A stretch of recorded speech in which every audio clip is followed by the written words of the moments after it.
can we redo the Shai versus Harden as scores convo now that Penn can't sabotage Shai? K-Shaw skated past that too easily when Shai is peaking as the most efficient, low turnover, 30-point per game scorer we've ever seen. Mars and chill, because Mars, you credit yourself as a historian, and which is I think is fair, given that you literally watch all YouTube highlights all the time. Chill, obviously you're older. Have you ever seen turnover rate be a part of scoring conversations ever? This much? No. I'm asking. I'm legitimately asking. So I'm not. That's just a very interesting thing to bring up to me in like scoring combos, because I think it leads to scoring efficiency, which it does. But like I would never penalize Jordan and like Harden for turnovers for like scoring. For what it's worth, Jordan is outside of Shai. Jordan is the other one who's like the low turnover scorer. Sure. I've tried to say that scoring efficiency is more than true shooting and bringing up turnovers into it, but it hasn't caught on with the masses. Maybe Shai's the reason it's going to start catching on. I don't know. For sure. Yeah. But I've tried to like venture out there and say that scoring is more than relative true shooting. If it takes Shai averaging 1.7 turnovers, where he's averaging, for people to start valuing not turning the ball over in scoring efficiency, because if you're trying to score and you turn it over, you've actively thwarted your offense. So I think it's cool. Did Kobe turn the ball over a lot? That's on scoring? A lot, no, but he turned the ball over more than MJ and Shai, for example. Like they're the two. Yes, KD's a high turnover. Yeah. Well, that's what I'm saying. Remember we had the combo literally 4 months ago? Whenever the KD conversation with the Jokic thing came up and we were talking about the scoring stuff, the leveraging. Durant, we said, possibly the best scorer ever.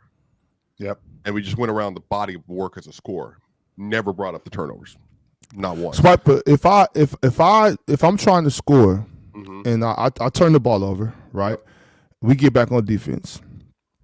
If I shoot the ball, I miss the shot. Defense gets the rebound. We get back on defense. What's the difference? Well, scoring live ball turnovers are typically more dangerous because you're starting close to half court, which means more runouts and transition. Well, I'm saying all turnovers right. Well, okay. Well, there's that, but even all turnovers aren't necessarily close to half court. I'm just saying if I turn the ball to make a dumb pass, to the try to pass it to the dunker, or if I'm attacking the basket, dribble it off my foot like Mars said, even if it doesn't go out of bounds. But let's just say I just turn it over, they get the ball in the paint, and we get back. And that's why I said it's why we get back on defense. Either way, if we get back on defense, what's the difference between me missing a mid-range jump shot and me turning the ball over in the paint? I mean, that's probably a question for in this situation for Mars, probably. Well, they're both the same as in it's an empty possession. I'd argue the turnover is more detrimental because of often what it leads to in like a vacuum. Like watching it, you can see if a turnover is not like dribbling the ball off your foot for an out of bounds is less detrimental than passing it for a pick six, right? For a run out. So like we can even all turnovers aren't equal. You'd have to watch the turnovers and see what's happening. But generally speaking, I would say turnovers are more detrimental than missed shots because turnovers don't give you the opportunity for an offensive rebound. They don't depending on the missed shot, you might be able to still set your defense. Turnovers are still unexpected, so people aren't ready to get back in transition when there's a turnover because they didn't expect the ball to be going the other way. So I think when it comes to scoring conversation, it's hard to pass out what's a scoring turnover versus a playmaking turnover or just a ball handling error.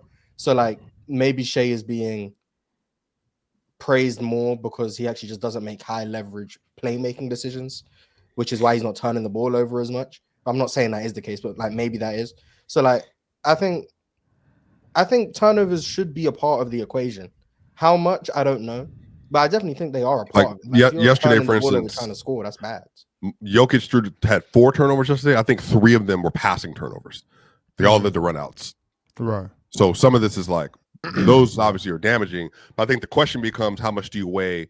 Well, if Jokic, he passes the ball 77, 80 times a game, he's leading to 11 assists a game.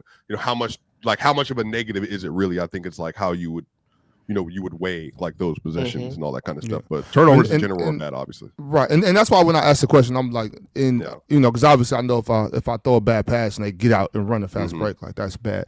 So that's what I was talking about in the sense if we get back on defense regardless, because I'm curious to know, is there an equation Is there an equation to this? You know what I'm saying? Like, that's why a lot of these equations I think are flawed, because if we just treat all turnovers the same and put them into an equation with the true shooting and all this for the next step of efficiency, I think it's extremely flawed, because all turnovers aren't created equally. So we can't just plug in turnover to this equation if there is an equation coming. I don't know. I didn't hear that part. Well, the equation that people use for scoring turnovers currently is just all turnovers subtract bad pass turnovers equals scoring turnovers, which I don't agree with that equation, because if you just dribble the ball off your foot running a pick and roll, that doesn't mean you was a scoring turnover, but that would count as a scoring turnover for the equation. That's the best, like, I guess, metric they have right now. And Shai has a scoring turnover percentage of 2.9. Which is in the 95th percentile, which is ridiculous for someone who has the ball as much as he does. If you want to compare that to like some other all-time scorers, for example, James Harden, when he was peaking 2019, whatever, James Harden had a scoring turnover percentage of 7.7, which was in the 17th percentile. So a very big difference between Shai and James Harden, for example. But I don't think that's a perfect equation. I do think it captures something. But once again, it's going to have to be an eye test thing. It can't just be, oh, well, this guy's percentage, blah, blah, blah. It's got to be more than that. But I think that's a good place to start, at least. I think Shai is probably the best definition of high. He's able to use Ox for me. High level shot making, like from disadvantaged areas, like the mid range areas, which is like 10 to 19 feet or so. Like, you know, he's one of the best at it. But then what he is he's the lowest. He's like the lowest risk superstar that we have. But that matters a lot to what OKC fans are arguing.